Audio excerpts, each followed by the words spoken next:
immediate wake of 9/11, I was actually attached to the city desk, and I did a lot of reporting on what was going on in the streets of Philadelphia in the days and weeks after the attacks. And I became very interested in the proliferation of security-related devices and situations in the public landscape. My friend Stephan Salisbury has been writing for the Philadelphia Inquirer since the 1970s. Stephan is a brilliant journalist whose work has covered numerous topics of local, national, and international interest. I wrote a lot about that.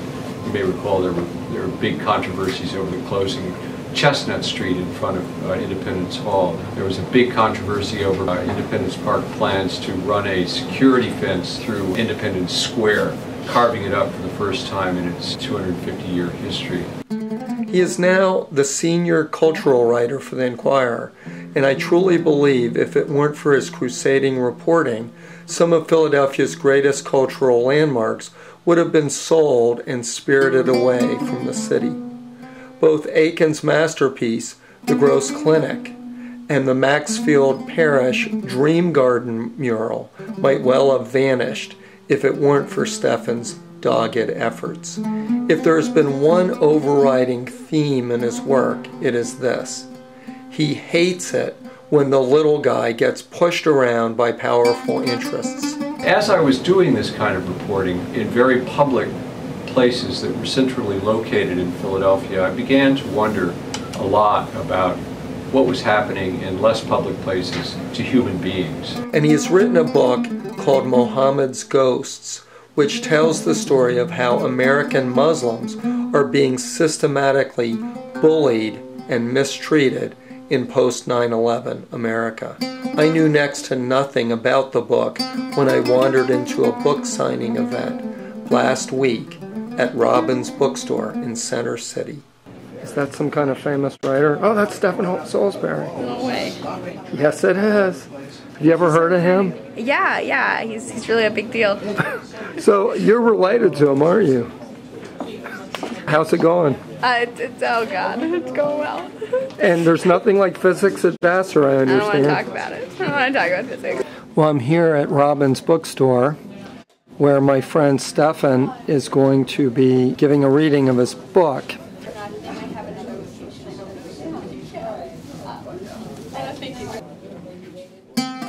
Mohameds Ghosts is the story of a Philadelphia mosque, which with very little justification was raided by the feds.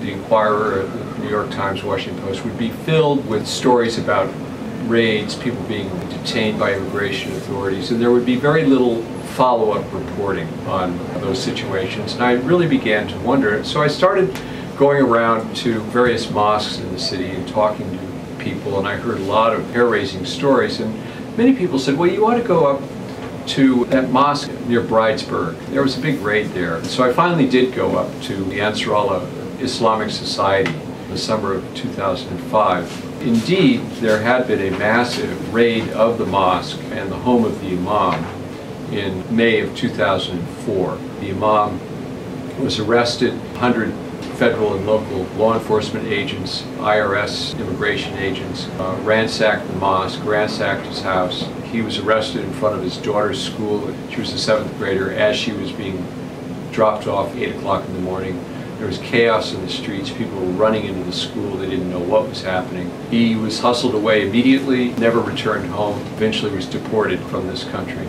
His wife was an American citizen, born in Morocco. Their daughter, American-born.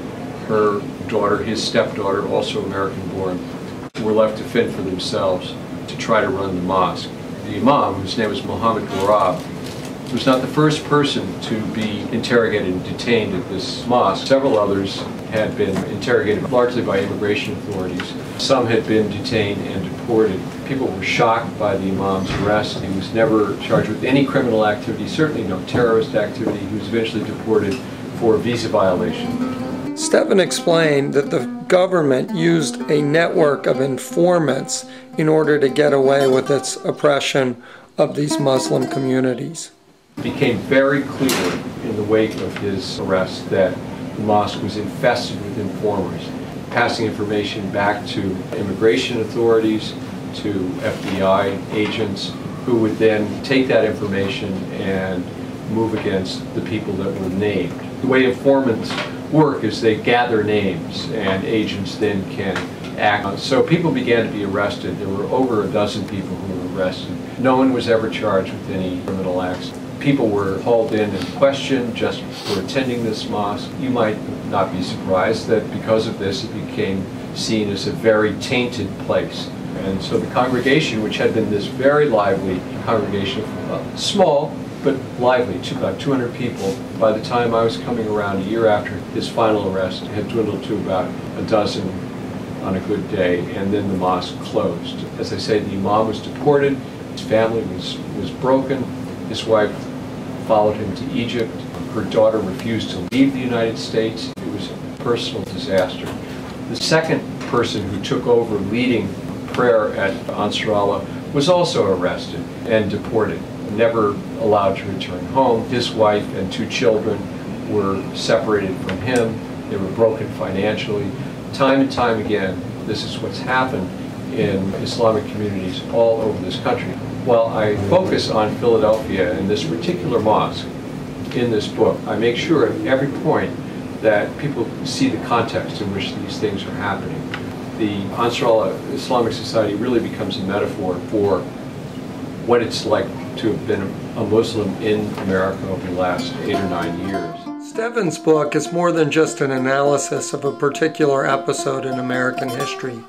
He also goes into his own personal history as a student radical at Columbia in the 1960s, the son of the legendary New York Times reporter Stephan Salisbury. I don't see this as an anomaly, and I use my own history in radical politics in the 60s and my father's history as a journalist for the New York Times to show the continuity of surveillance, the continuity of covert law enforcement activity, the continuity of government abuse that has deep, deep, deep roots in our culture. I see what's happening now as really something that's happened before again and again and again and again. It's in fact institutionalized. This was quite serious stuff, and during Q&A, I thought I might lighten the mood with a question about a competition that had recently made some headlines. Were you very encouraged by the fact that Miss USA was an Arab American? It's funny you mentioned that because I can't remember her name. However, she's been attacked as a possible Hezbollah agent. You're kidding. I'm not kidding. I think she's the first to ascend to that dubious title. She was instantly attacked by several right-wing bloggers as an agent of Hezbollah. And CNN, this is how this stuff works. CNN then ran a story about her that said trailblazing Arab or Hezbollah terrorist. Oh, no. There's no evidence of any. There's nothing. There's nothing. She's in a beauty pageant. I don't think Hezbollah is too big on beauty pageants. I named my film Conscience of an American because to me, Stephan Salisbury represents what patriotism is all about. Stephan truly believes in American democracy, and through his journalism, he encourages his country to live up to its own ideals.